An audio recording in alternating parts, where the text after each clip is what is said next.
This is a guest essay written by Samuel J. Hyde, a fellow at the Jewish People Policy Institute.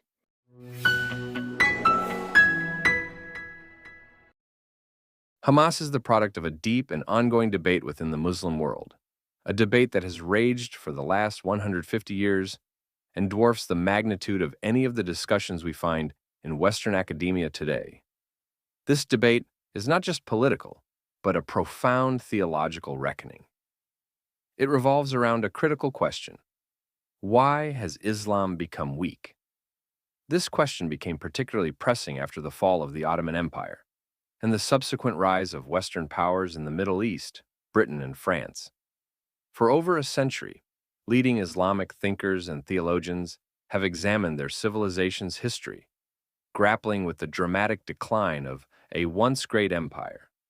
They contemplate how Islam, once the epicenter of scientific advancement and geopolitical power, home to the world's largest astronomical observatory in the 16th century, could fall so far.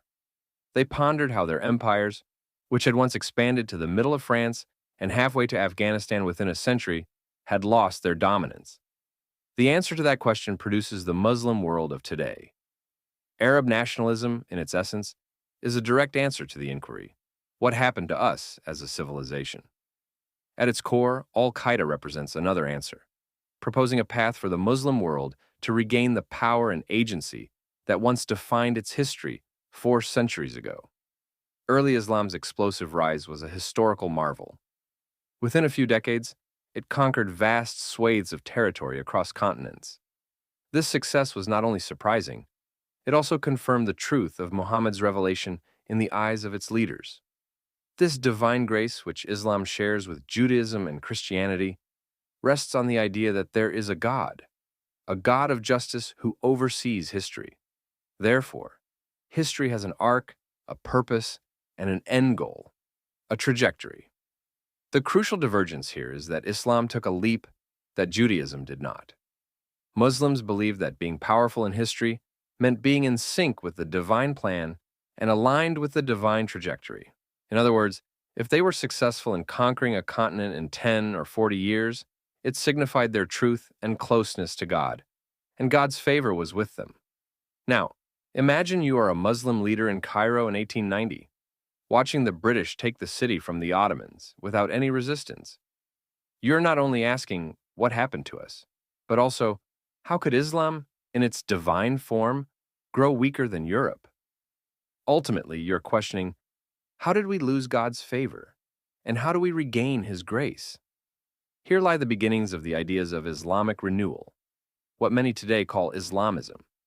These are all responses to the question of how to restore the old piety of Islam that ensured geopolitical power through closeness to God.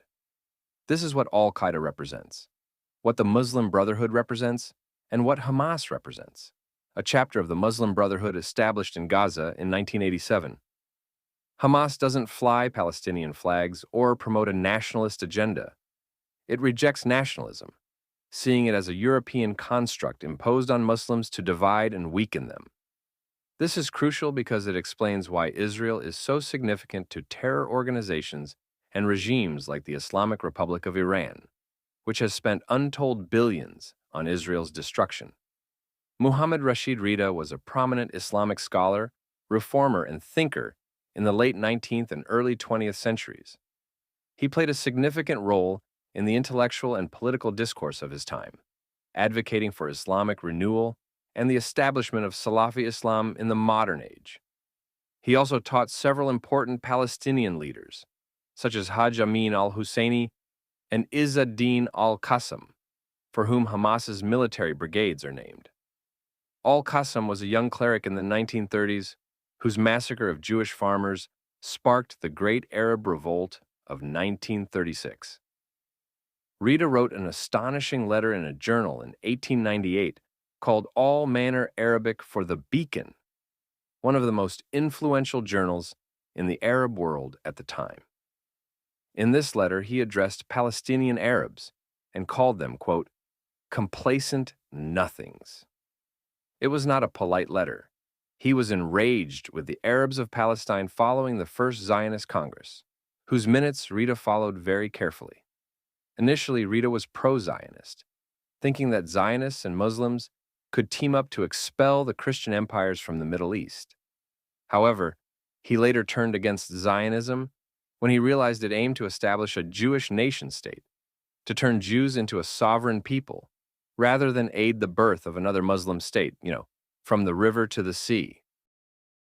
Rita was concerned not with Palestinian nationalism, because such a movement did not yet exist, but with the theological implications of Jewish success. He wrote to the Arabs of Palestine saying, quote, "You are going to allow the weakest of all nations, the paupers of the earth, those expelled from every land and civilization, to push you back and become masters in your land." For Rita, the issue was not about rights or military occupation. As a Muslim theologian living under British rule, he found it inconvenient and theologically problematic, but tolerable, given the British Empire's power. However, if the Jews of 1898, who were fleeing persecution in Eastern Europe, arriving in New York Harbor with nothing, and those who were living as second-class citizens throughout the Arab world, could push Islam back, it signified an intolerable disaster of Islamic weakness. This explains why groups like Hamas, Hezbollah, and the Houthis view the destruction of Israel as so crucial. They believe that Islam's current weakness is due to its impiety and distance from God. They argue that by returning to God's grace, Islam will regain its strength. Destroying Israel, which they see as a symbol of Islamic weakness, would be the first step in this process. The epiphenomenon of Israel's presence, in more recent times, as an immovable actor who could not be manipulated, only added to the necessity of its destruction. When Westerners used to gaze upon Hamas and say things like, well, they're extremists, but they might moderate over time, there was an implicit assumption that the group's motivations were nothing more than raw, unexamined emotions, driven by political grievances. This view is predicated on the belief that if one approached them with enough empathy, kindness, and economic benefits, they might somehow evolve into more moderate actors. But the reality is that all of this radicalism, not just found in Hamas, but sitting at the heart of the Palestinian cause, is not a product of external circumstances or temporary emotions.